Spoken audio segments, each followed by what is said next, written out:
Bonjour à tous, je vous souhaite la bienvenue à 5 minutes pour comprendre la Bible. Aujourd'hui, nous allons continuer sur les filtres. On va voir un filtre qui a beaucoup influencé le monde chrétien qui s'appelle le calvinisme. Je me nomme Joan Mouba, je suis coéquipier à Évangélisation en Action.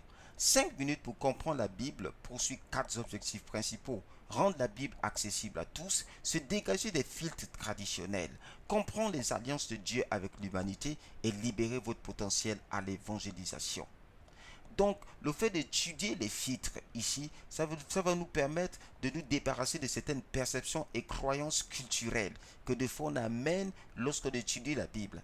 Donc, parce qu'on doit savoir que le christianisme, c'est une relation personnelle avec Dieu. Le christianisme, c'est une relation personnelle avec Dieu. Mais il y a des filtres, une fois qu'on les identifie, ça va mieux avoir une compréhension de Dieu, de sa parole. Ça va approfondir notre relation, on va sortir de suppositions et puis on va découvrir les Écritures sous un nouvel angle.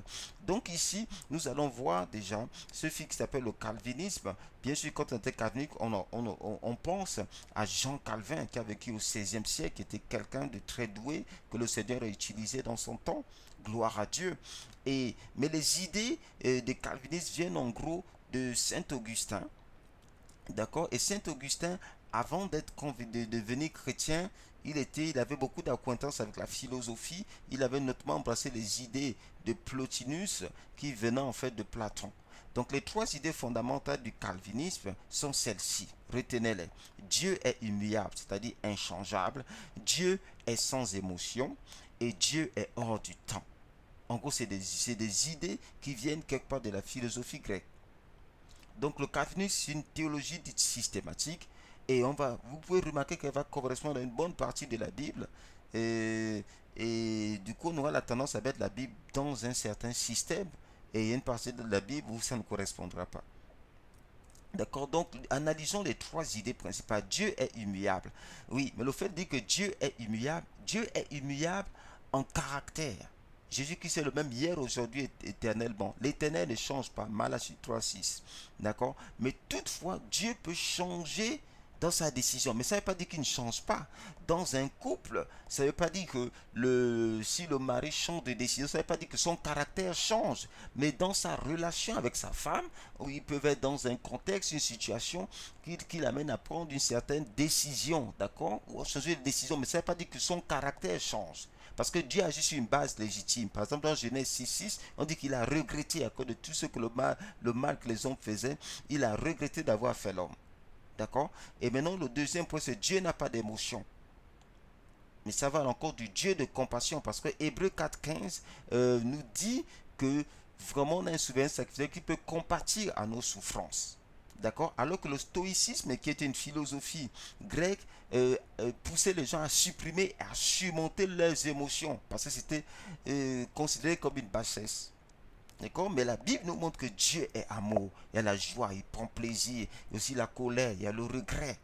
D'accord. Sinon, on risque d'avoir une image d'une relation froide et négative avec Dieu.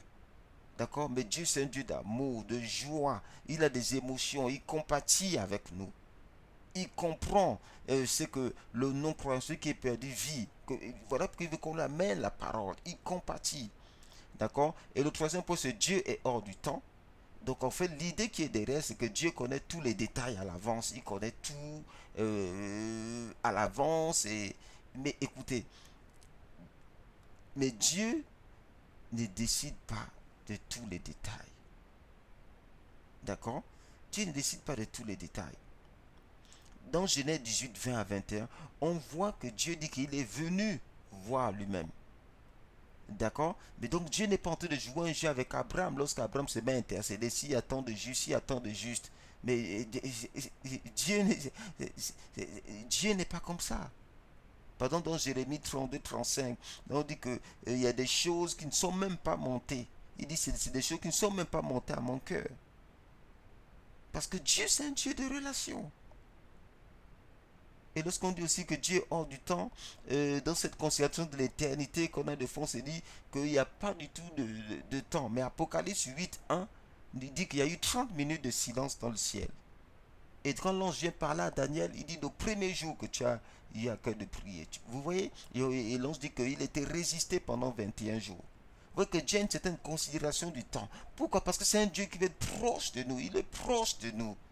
D'accord? Il voit nos situations. Il voit ce qu'on vit. Et c'est ce Dieu d'amour qu'on doit amener pour présenter aux gens dehors. C'est ce Dieu qui a compassion de celui qui est perdu.